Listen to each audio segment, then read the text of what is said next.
Hello friends, so here we're going to see how we can install Anaconda Jupyter Notebook. In case anybody wants to learn Python and is just a beginner and he or she wants to install Anaconda Jupyter. So there are many IDEs already available in the market. One is Thoughts and Canopy, one is Google Colab, and there is an environment which is offered also inbuilt on the Kaggle platform. So we are talking about another IDE or platform which is available in the market, all free of cost, and that is Anaconda's Jupyter. So for that, in order to use the Jupyter notebook, we have to get onto the Anaconda website, and then we'll have to install the Jupyter Anaconda, and then we'll have to launch the Jupyter. So let's go to Anaconda installation, and you can write Anaconda installation and then click. So you'll get these things. So what you can do, you can go onto the installing on Windows Anaconda documentation. Okay, so let's click here. So you'll find that you will have all the Anaconda documentation already available. So depending upon the kind of operating system you have, you will be interested in installation on Windows or Mac or Linux. So you have all the documentation already available. So here we are interested on installing on Windows. Okay. So you have the first step, you can see download the Anaconda installer. So you have to click on this download the Anaconda installer, and this new page opens which talks about so many things, but what you have to do is you have to scroll it to the bottom, and this is the bottom page. Okay, just before this bottom page, slightly scroll up and you will get Anaconda installers, and we have separate installations for Windows, Mac OS and Linux. So you have to, since we are interested in Windows right now, so what we'll do is we'll just concentrate on Windows. So the Python 3.8 version is right now available, and we have also available for 64-bit or 34-bit, 32-bit. So we are interested in 64-bit. So that's the one which we should actually also consider. So just click on it. What it will do is it will start the download. Okay, and you can see here that it is getting downloading. It is getting downloaded here in your downloads folder. So it is taking some time. It is saying that it will take 1 minute left, and they are altogether 457 MB size. The file is 457 MB size, and this is an executable file .exe file. Once this file is downloaded in your downloads folder, okay, you will get a message that the download is completed, and you can go back to your downloads folder, get onto this particular exe file and double click on it. Okay, so this Anaconda installation file is now completed. That means the download is completed. Let's click on show all, or you can also go to the show in folder, and this is your downloads folder, and in the downloads folder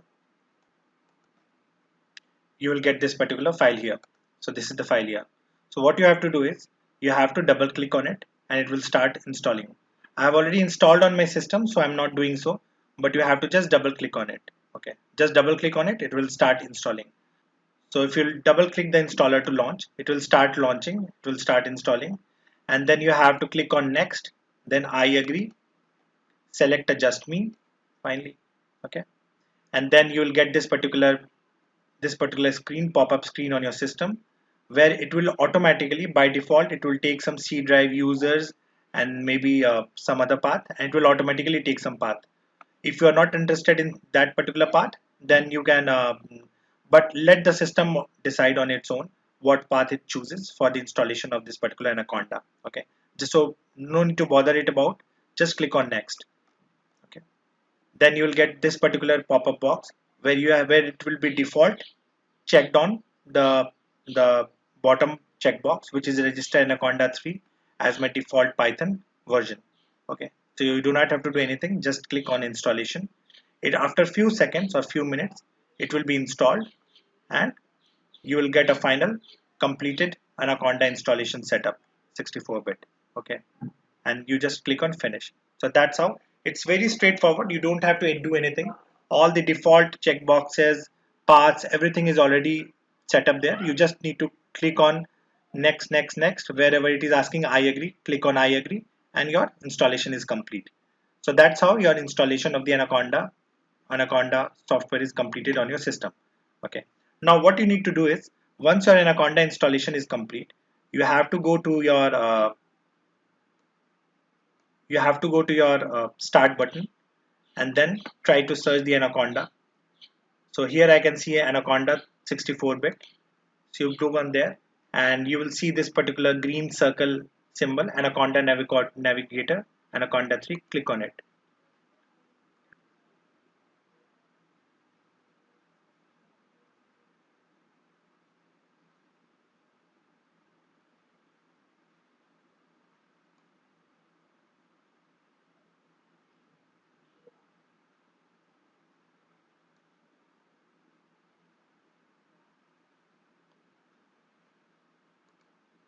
So while it is getting launched, this is how it will show on your system.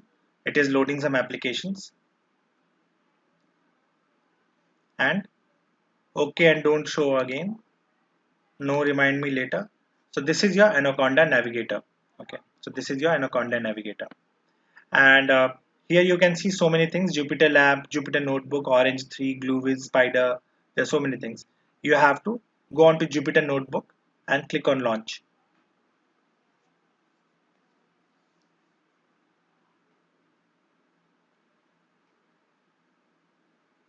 It will take few seconds and it will open.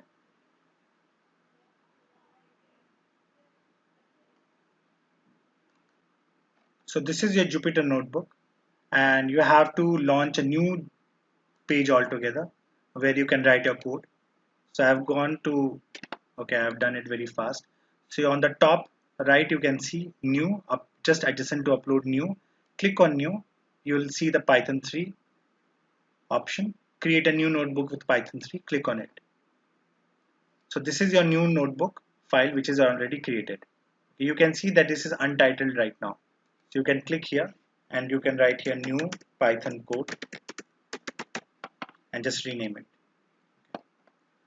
And then you can do your first print statement. Just run it, and this is print. So these are different code blocks. This is a code block, this is a code block, right? This is a code block, this is a code block. And now let's see where the file is going to be saved. So for that, you have to click on import OS package, which is operating system, import OS dot path. So import two packages, and then now print get cwd get current working directory, print get current working directory.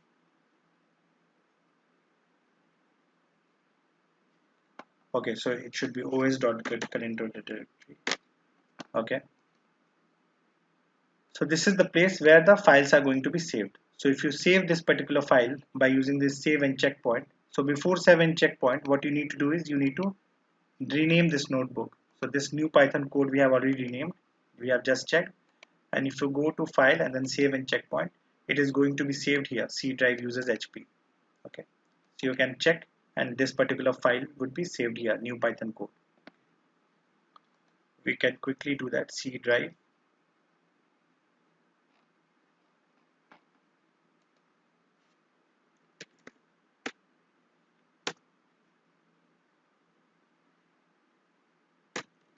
users, and then HP.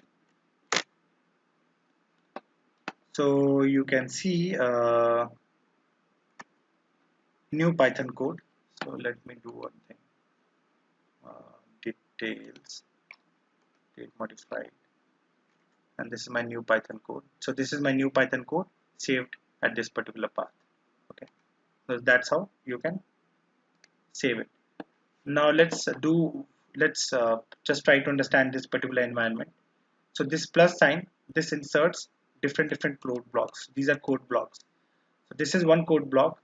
This is one code block where you have written the code, and this is the output. This is one code block and you have written the output. So just by adding plus sign, we are introducing different code blocks.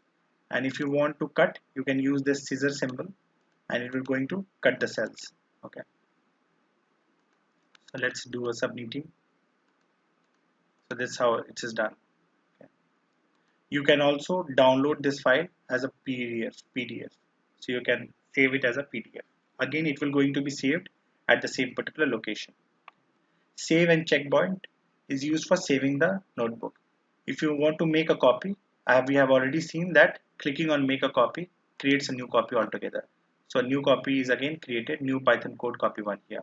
Okay. By clicking on save as, it gives you an option to save at a different location path along with a new different code name, file name. I think this is all I wanted to tell you with the if somebody is going to start Python as a new language and is not at all familiar with the environment, how to install it, how to download it, where to set the path, what to do, what are the steps to download it, install it, and finally once you have downloaded it, you have executed it, it is all available. You have to go to this Anaconda, click on this, you will get a file, you will get a path, it will be open like this, and then you can click on Jupyter launch to launch the Jupyter page, and this page will be launched. Finally, you have to go to new and then click on Python 3. Okay, that's what you have to do.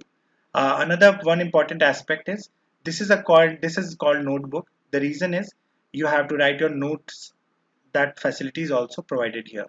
So you can see your code, and if you click here, you can see the option markdown. So if you click on markdown, you cannot write any code here. Okay. So whatever you are going to write here, it's a kind of English statement or whatever notes you want to prepare for this. So you want to say write this is my first code and then click on run. So this is my first. This is a kind of note. There is no output to it. This is a markdown. The moment you will click on the another cell, it is changed to code. So this is markdown. You can see here. This is a code. You can see here. If I click on this particular code block, this is a code. You can double click on this particular markdown, and then if you want to uh, create it as a heading, uh, let me do that. You can use this and then heading and then click on run. This is your heading. If you want to use the pointers, then you can use plus sign, and then this is a pointer, then this is a pointer, this is a pointer inside a pointer. So what are we trying to do? We are trying to create bullets here. If you click run here, so this is how it is going to be created. So it is like a kind of notes which you are going to prepare using this markdown. I hope this is all why I wanted to share my knowledge with all the new beginners who are new to Python environment, and I think this is a great start, and hope you would have liked my video. Thank you. Thank you.